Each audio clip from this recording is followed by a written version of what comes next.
Hey, did you ever play Yu-Gi-Oh? Yes.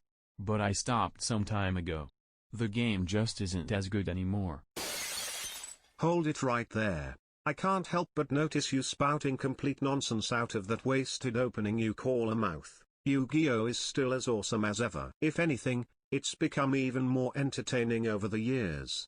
I mean, look at this. What fun. If setting 2 cards and passing is what constitutes as entertainment in your realm of existence, I don't want to know what you would classify as boredom. But I'm not here to humiliate you for your ignorance. Rather, let me show you the beauty of modern Yu-Gi-Oh! Behold, Link's summoning.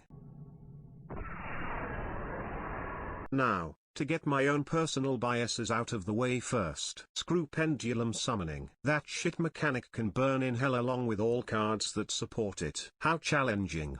I just set 2 cards in the corresponding zone and then spam as many monsters as I want without any thought. No thanks. I realize this opinion does not come out of the realm of rational reasoning, but I don't care. Look at this mess. It hurts my eyes. But now onto some more pleasant topics. Yes. Beautiful. Now, for many people the introduction of Link's summoning felt like the card game equivalent of dousing the field with gasoline and setting everything on fire, quickly followed by a train crash and then a tsunami. But that's only half the truth. In fact, it isn't nearly as complicated as some people might think it is. Let's take a look one step at a time. This is a Link monster. Like every other monster card in the game, it lists the card type under the bottom left corner of its sick artwork as well as the summoning conditions directly below. So how exactly do you summon them? You see, Link monsters have a Link rating, which is depicted in the bottom right corner of the card, as well as a minimum requirement of specific material that you need to sacrifice in order to summon it. If you meet those 2 conditions, you are able to summon your monster in one of the 2 extra monster zones exclusively. Does that mean I can only summon one of these monsters at a time? Shut up, plebeian, I am not done yet. See those cool arrows around the artwork? The number of these arrows always corresponds with the Link rating of your monster, and since the maximum Link rating in the game is 4, with very few exceptions, it's really not asked too much to keep track. These arrows are neatly positioned to point to other zones on the field where you are now allowed to summon more Link monsters. So, was this really that difficult? You simply need to be able to count to the immeasurably high number of 4 and look where the cool flashy arrows are pointing to. Now, there are 2 more things I need to elaborate on. First, the co-link.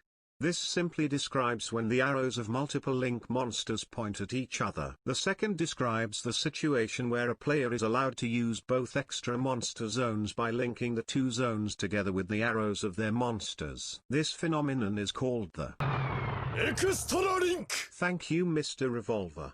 Always good to see your awesome ass doing okay. In conclusion, Link summoning has nothing to do with setting the field on fire or a train crash. However, the part where you tsunami your opponent is true. That's what makes it so fun. So in order to wrap this up nicely, I leave you with some footage of me absolutely destroying a dueling robot, because I'm actually not that good at the game and real opponents would probably destroy me so hard that I would actually consider playing the One Piece card game.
I love One Piece by the way.